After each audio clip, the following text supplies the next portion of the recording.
Good evening, everybody. This is Vasudha Venugopal and you're watching The Southern View. Human activities in the periphery of Wayanad and Idukki high ranges are a major factor contributing to major landslides. But what has happened today is, in a major unfortunate incident, over 108 lives have been lost, even as landslides hit the state of Kerala. This happened in Wayanad today during monsoon. Of course, we have seen that the state of Kerala often gets overburdened with several disasters. This is also because experts say that soil gets saturated due to percolating rainwater. But what happened today was massive. There were continuous landslides and several villages got isolated. In fact, Prime Minister Narendra Modi also spoke to Chief Minister Pinarayi Vijayan, after which Rahul Gandhi also raised this issue in the parliament. Remember, he is an MP from Wayanad. NDRF and other rescue agencies are working on this, even as there is a sense that the grave numbers of tragedy can be much more than what is expected.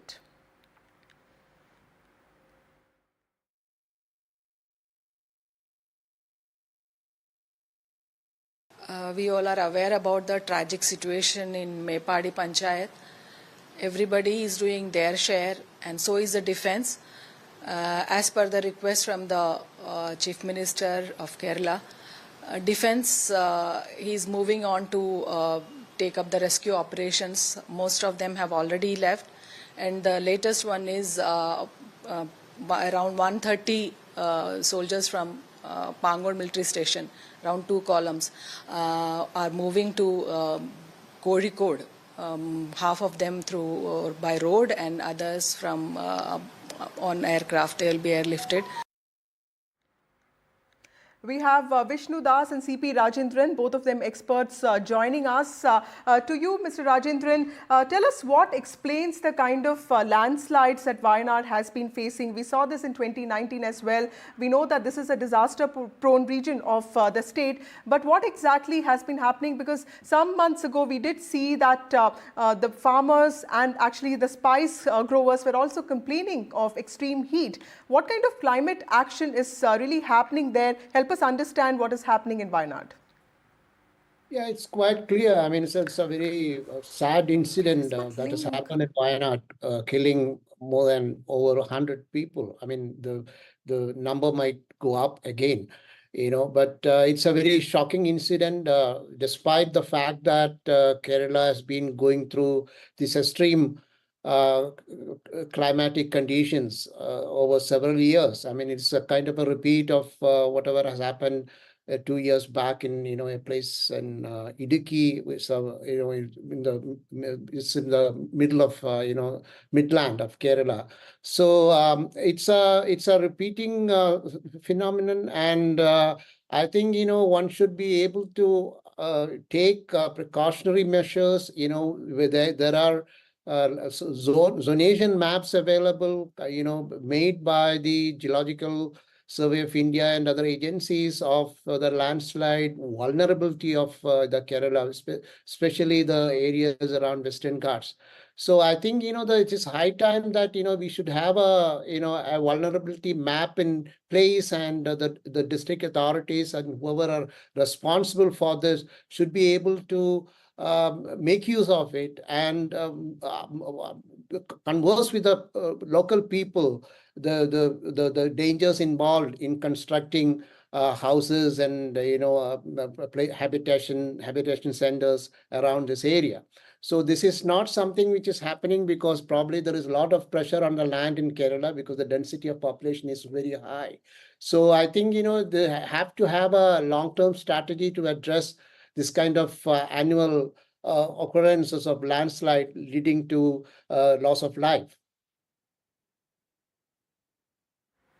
Okay. Sir, also tell us what really, when you talk about the environmental problems in a state like Kerala, how is it different from what we see in Himachal Pradesh or Uttarakhand? And how do we need some, specifically localized wisdom for something like this?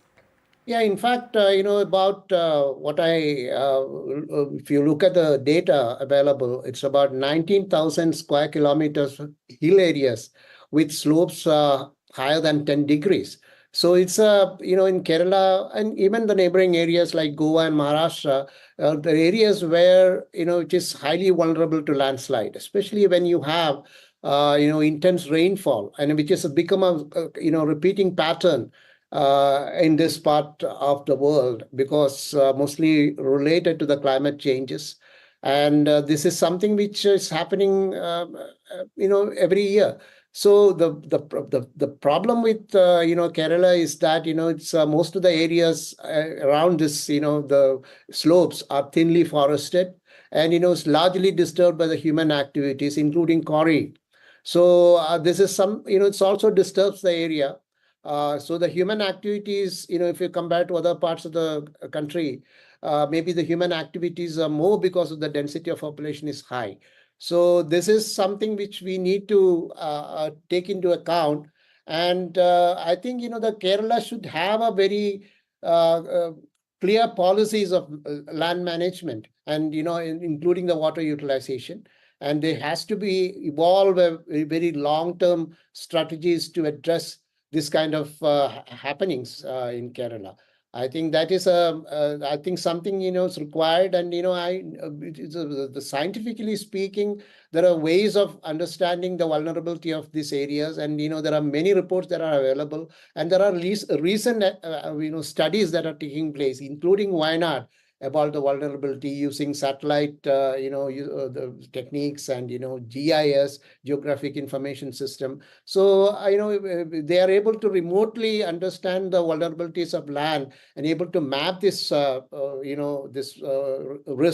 in Kerala and other places. So the responsibility lies with the authorities in implementing the recommendations. Okay, we also have some other guests with us. We have Mr. Rajendran also joining us. Sir, what is your understanding of what is happening in Kerala? And also we have Amir Shahul and Dr. Sri Kumar also joining us. Let me start with Mr. Shahul, who's also an author. Sir, what exactly is happening in Wayanad, and how do you think that there could be possible climate resilient solutions to something like this? Thank you. See, I think it's been a long problem. It's not something which we we're seeing today. It goes, just to give you some background, we've dealt with this since 2010. We have this multiple reports. First the Gadkil Committee report, and then the Kasturi Rangan report, and then the state government of Kerala had a third report, Woman v Woman reports. All these reports, in one way or the other, I mean, of course, you can see that, when from the first report to the third report, there's been a lot of watering down. Despite that fact, all these reports suggested some kind of restrictions on various zones. In fact, the economically, the ecologically sensitive areas as demarcated in each of these reports and studies. I think those areas, of course, as I mentioned, the quantum of the area has come down as we move from one report to the other. But the effort to implement some of these suggestions has not been even started at the panchayat level, at the local body level. And the state government, and the local bodies, as you would see in Wayanad now, allow some of these practices which was suggested by the committees to be restricted, for quarrying, sand mining, quarrying. And as you move around in Wayanad, I live in Wayanad for the last 10 years, and as you move around in Wayanad, you see that every nook and corner there's large quantities of earth movement, for the purpose of resort building, for the purpose of house construction, and so on. I think, and of course, there is some sort of connivance you can see between the government authorities and the local mafia. It's not so big mafia, but I think every nook and corner you have a sand mafia or a quarrying mafia, which is working with the local authorities and the panchayat people. So I think that has not stopped even after 15 years since the Gadkil Committee report came and made some very drastic suggestions. So I think it's a we had so many wake up calls. We had the 2018 floods. And multiple activities, flash floods happening, landslides happening very often. Every monsoon we have these kind of incidents. But I think, unfortunately, we haven't learned lessons. It's a wake up call. I hope the state government, at least at this point in time, get into action and make some strong decisions and implement it with a kind of vigor it needs to be implemented. Dr. Srikumar, you have worked in the area of disaster management. You're an expert. You work in Thrissur. Tell us what really is happening. What kind of agrarian patterns are farmers following in the district of Wayanad? Is that also something that has actually, amplified this problem? And also, commercial activities are often blamed for landslides. Deforestation is something that is often blamed for this. How much accountable are these kind of activities, and what changes, needs to be done to ensure these landslides could be in some ways controlled, or do you think this is beyond anybody's control right now? Okay, when I speak about the particular landslide that happened today morning, we have to consider that we have already identified that area as a highly hazardous area by the National Center for Earth Science Studies and also the Kerala State Disaster Management Authority. And Wayanad is, if you see the history of the landslide history in Wayanad, we can see that even in 1984, the same place in Mundakai, we had a major landslide that caused, I think, 14 or 15 people died because of that landslide happened in the same place in Mundakai.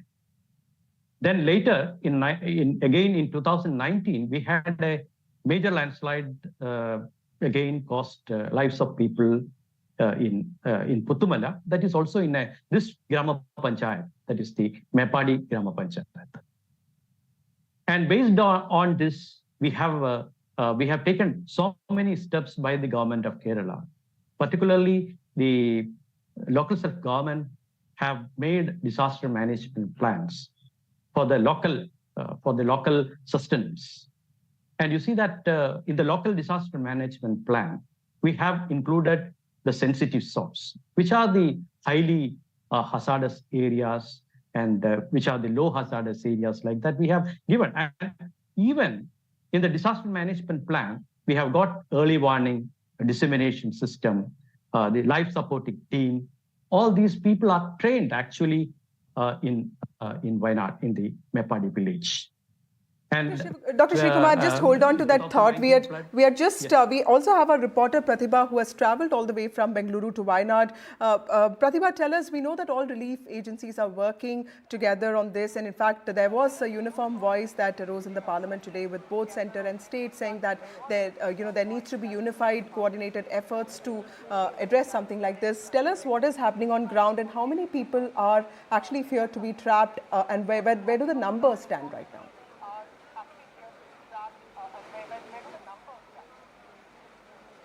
What we know for sure is that, yes, over 80 bodies have been recovered and over 75 of them have been rescued. But what we hear is that hundreds and hundreds of them are still stranded. In fact, what you see behind me is the kind of situation right now, dismal situation as well as chaos all around with respect to the rescue efforts that are on. Both the NDRF teams as well as the defense teams are working in sync to try and see if they could find more survivors there trapped in that landslide. Several towns, several homes, several villages have been inundated in those landslides as well as flash floods. Plus, it has been raining consistently, and that has definitely proved to be a major challenge as far as the rescue efforts are concerned, because the day has already neared its end. The lights are out, and despite the power outage, the electricians have fixed some of the lights here to see and aid the rescue teams in their efforts of rescuing several of those stranded. Most of them who have witnessed the landslides have been recounting the horror, talking about how they saw in front of their eyes several houses and lives being washed away.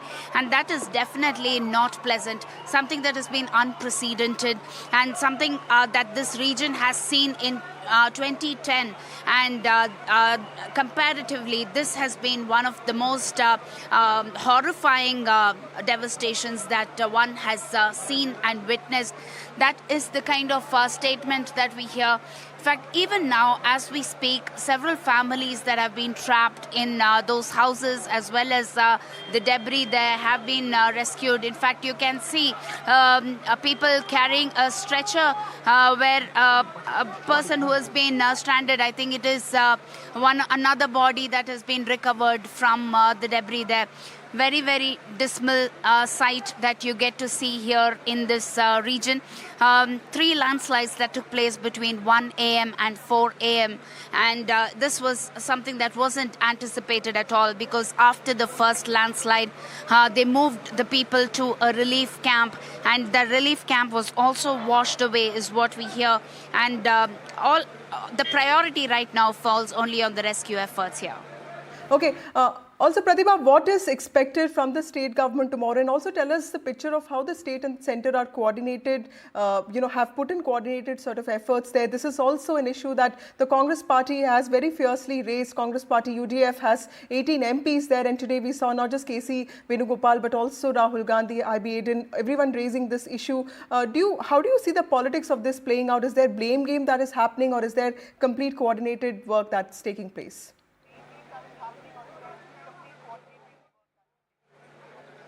Well, in fact, yes, there has been a lot of political blame game that was witnessed. But however, the Prime Minister did speak with the Chief Ministers, what we hear, and several coordinated efforts that have to be on, because we are talking of the army that has been pressed into service, along with the NDRF teams, as well as the ministers here who have been coordinating and leading the rescue efforts here. 5 ministers who have been deployed by the Chief Minister's office, and all of them here who have been personally overseeing the rescue operation there. And the MLA as well, who has been personally visiting the spot and leading the rescue activities here. If not for the coordinated efforts, then the rescue operation would definitely be all the more chaotic. This is the need of the hour. All of them need to come together, and that is what we see on ground. Not just the teams that are involved in the rescue operation, but even the people who have been volunteering to help. In fact, some of them who have been telling me that they've been working right since 6 a.m. to try and see how they could help with recovering the bodies. Some of them driving their vehicles up and down to see if they could help with escorting the stranded people who have been rescued here. So that's the kind of resilience that you see here with respect to people coming together in their coordinated effort of rescuing people. Despite the day nearing its end, despite the lights being out, all of them in the hope of finding more survivors there rather than more dead bodies there. That's the kind of hope that they are working towards, and trying to ensure that this would be a day that needs to be remembered for having saved lives. And that is the statements that we are picking up from those who have volunteered here. Back to you. Okay, thank you so much, Pratibha, for joining us. We'll keep coming back to you. This is an unfortunate tragedy, and the numbers have really gone beyond 100 now, and this is something we'll be tracking very closely with you on ground. Thank you so much for all those details. Back to the discussion, let me also ask C.K. Vishnudas, who's the Director of Hume Center for Ecology. Sir, how important, I was looking at some stories from the Hindu where your body has actually done a lot of good work when it comes to data. How important is data-driven adaptation when it comes to climate change? How can local farmers be part of these, these efforts? And what is, this is something that other people were also saying in this discussion. How important are hyper-local, sort of solutions to address the problem of landslides? Okay, to answer the question, we have predicted this landslide yesterday, 9 o'clock itself, that this Mundakai is going to hit a major landslide tomorrow morning. So it happened like that because we have been collecting data from 200 plus rain gauges across the Wayanad by dividing the entire district into 25 square kilometers. So every day farmers are giving rainfall data, and we have set up a certain kind of threshold level for each location. And earlier there was a landslide mapping landslide susceptibility mapping has been conducted. So the information is available. What we failed in this particular case is that we are not able to act on time after getting the data. So generating data means it's very, very important at hyper local level, so that farmers and local people will be informed in advance that what time we should move out from a particular vulnerable location. In this case, this particular landslide location, we have a very previous history. So this is the third time the landslide is acting in that area. And we have been telling to the authorities that this particular location, it is not suitable for any kind of human settlements in future because of the high impact of climate change, especially the torrential rainfall or the extreme high rainfall. So for example, in the last 2 days, the particular location of Mundakai received over 572 millimeter rainfall within 48 hours. So none of these mountain slopes can hold that much of a heavy rainfall in these slopes. So definitely they will fall.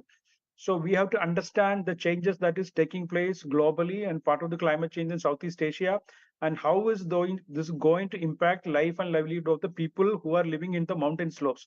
None of the mountain slopes in Wayanad are safe for future to settle for any kind of human settlement. So we have to clearly understand this, dynamism that is the entire monsoon system is changing.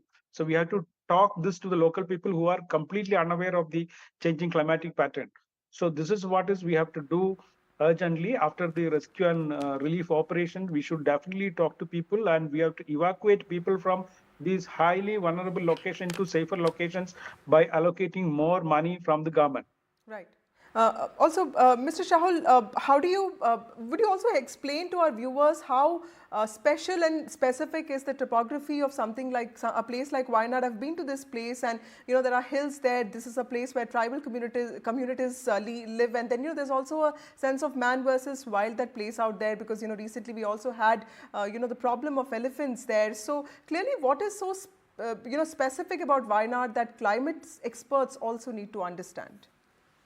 Yeah, I think, see, the mountain slopes, as the previous panelist mentioned, it is, at most places you would find that the slope is more than 45-degree, deviation. So I think there's no construction which can be allowed if the slope is more than 45-degree level.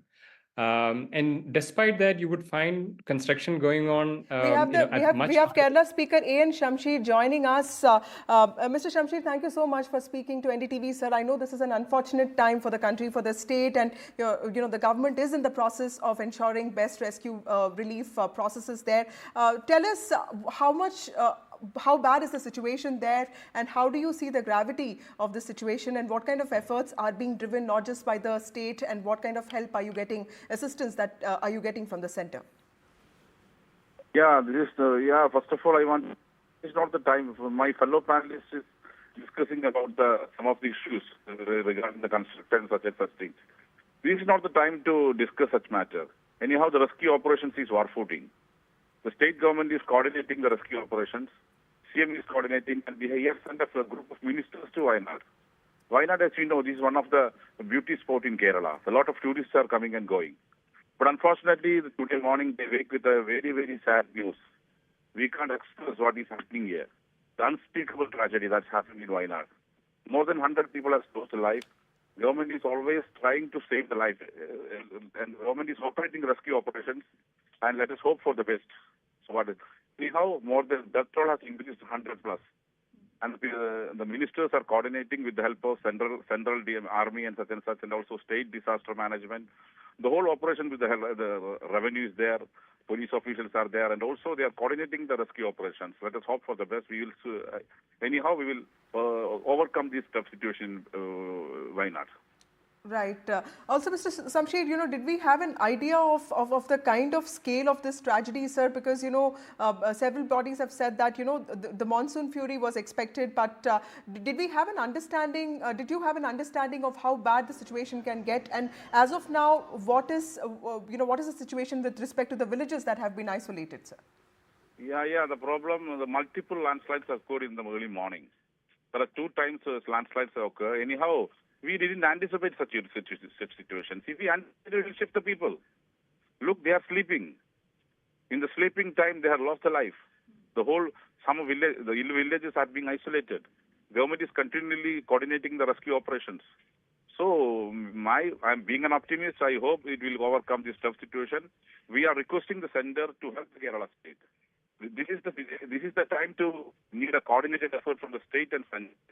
So the center has a duty to support the state government to overcome this tough situation. Right. Last question, sir. What is your demand from the center?